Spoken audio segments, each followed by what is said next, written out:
Welcome, everyone.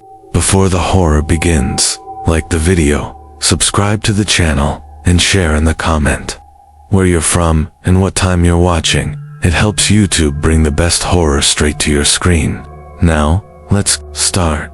What stirs in the forest when the moon hides its face? Some woods hold shadows that whisper your name, their roots coiling around your fears, pulling you into terrors that never release their grip.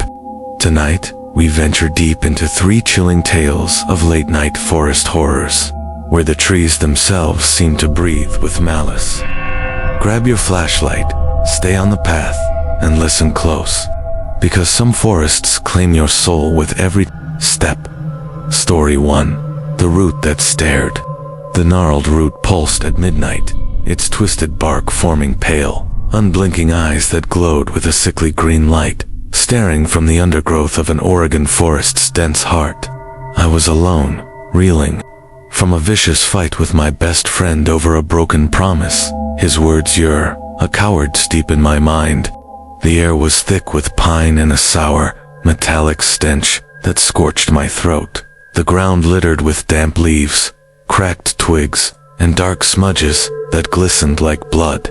The eyes multiplied, shimmering across countless roots, their gaze heavy with judgment, as if they saw every fracture in my courage. The forest floor trembled violently, forming the words, "Stay here," in jagged, glowing lines across the earth, shimmering green, as if carved by unseen claws scraping through the soil's core. The air turned bitterly cold, my breath fogging and thick. Clouds, as the roots hissed, whispering my name in his voice, warped, hollow, accusing me of betrayal that severed our bond. My flashlight flickered, its beam catching a figure in the shadow stall, featureless, its limbs unnaturally long, its void face glowing with those eyes, its stare searing my skin like frostbite. The ground oozed black sap, forming clawing hands that gripped my boots, their touch burning with an acid-like chill that throbbed with my racing pulse. I stumbled back, but the roots twisted like living tendrils, the words morphing to "you," new, glowing brighter, the whispers swelling into a scream that shook the towering pines. The roots pulsed, reflecting eyeless faces moaning my guilt, his rage, my silence, a friendship shattered forever. The figure's sappy hands rose from the earth, searing my legs, the ground cracking, dripping sap that shaped more screaming faces, naming every regret I'd buried deep. I bolted for the trail, tripping over writhing vines as the forest quaked, the sap flooding the path, the faces screaming my name in a deafening, otherworldly chorus. I fled into the foggy night, the figure's shadow chasing, its eyes glowing through the mist, their whispers roaring in my ears. I hike in different woods now, but my boots glow at night, reflecting those pale eyes and their souls. My path traces stay here in sap, shimmering under moonlight, and my skin burns, etched with the chill of that night. Some roots see your fears before you dare to step. Story 2. The Branch That Screamed. The branch cracked at 1 a.m., its splintered bark forming a pale, eyeless face that screamed silently, its wail piercing the darkness of a Maine forest's desolate clearing. I was with my brother, haunted by a failed business deal that cost us our savings. My partner's words, "You're a failure," ringing in my head. The air was heavy with moss and a rotting fishy stench that stung my lungs, the clearing littered with pine cones, damp earth, and a faint glint of shattered glass from a broken bottle. The face traced the words, "Come closer," and glowing, jagged lines across the branch's rough surface, pulsing red, as if written in blood, seeping from the splintered wood. The scream grew louder, the branch trembling, its bark splitting to reveal carvings, my name, my losses, my shattered ambitions, setched as if by claws, pulsing with a sickly green light that burned my eyes. The air chilled, my breath catching, as the ground oozed black mud, forming slimy hands that gripped my ankles, burning with an icy touch that scorched the earth beneath. Shadows danced in the lantern's flickering beam, tall and thin, their void faces smiling with jagged, unseen teeth, their limbs stretching toward me like twisted vines crawling through the dark. The wail became a chorus, naming my shame-bad deals, broken promises, a future crumbling to dust swelling into a shriek that shook the forest's canopy.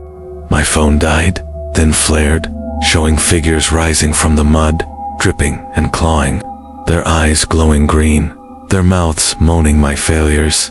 The mud hands pulled harder, the words shifting to you called us, the carvings bleeding black sap that reeked of decay, pooling into more accusing faces. The branch surged, its bark forming eyeless faces that screamed my name in a deafening, unearthly roar. I tore free, sprinting through the trees as the ground quaked, the lantern sparking in bursts of flame, the figures lunging with clawing hands, their touch searing the air around me. The mud flooded, forming countless faces, their shrieks chasing me to the car. I escaped, the forest trembling behind me, but my branches hum at night, tracing come closer in glowing lines, the stench of rot lingering in the air. Some branches sing your failures back to you. Story 3, The Fog That Breathed. The fog pulsed. At 2 a.m., its swirling mist forming a pale, eyeless face that whispered, chilling my blood to ice. I was on a solo hike in a Washington forest's dense thicket, grieving my mother's death from cancer I couldn't prevent. Her last words weren't there burning in my memory. The air was sharp with damp earth and a coppery, blood-like temps. The path lit by flickering starlight, casting twisted shadows on tangled roots, wet stones, and patches of rotting moss. The face whispered stay with me in her voice, warped, hollow, accusing me of absence during her final, agonizing moments. The ground oozed black tar, reeking of decay, pooling into clawing hands that burned my feet with acid-like heat that throbbed with each desperate step. The air grew heavier, the fog thickening, dripping black oil that formed accusing faces my mother's. My family's there, mouths moving, blaming me for missing her pain, her cries for help in the hospital's sterile silence. My flashlight flickered, revealing figures in the mist hall, their limbs twisting like gnarled branches scraping the trees, leaving wet, glowing marks that pulsed green. The fog screamed my name, the tar hands tightening, searing my skin with burns that lingered like scars. The stars vanished, the path closing in, the oil flooding, shaping countless faces that echoed my guilt in a chorus of unrelenting rage. The ground shook, the figures lunging, their clawing hands reaching, their screams deafening my senses. I hacked through the vines with a knife, my hands bleeding, as the fog surged, the tar flooding, the faces roaring her name in a relentless, haunting wail. I fled to the road, the forest splintering behind me, the screams chasing me through the suffocating mist. I hike elsewhere now, but my windows fog at night, forming my eyeless face in the glass, glowing faintly green. My hands burn with the word stay, etched in my skin, and the air smells of tar, whispering her name in the dark. Some fog holds your grief forever. Which of these forest nightmares would you survive until dawn? Share your own chilling encounters in the comments. Have you ever felt the trees watch you tread? Like the video, hit that subscribe button, and ring the bell for more terrors from the shadows. Something darker waits in the next woods. We'll see you there.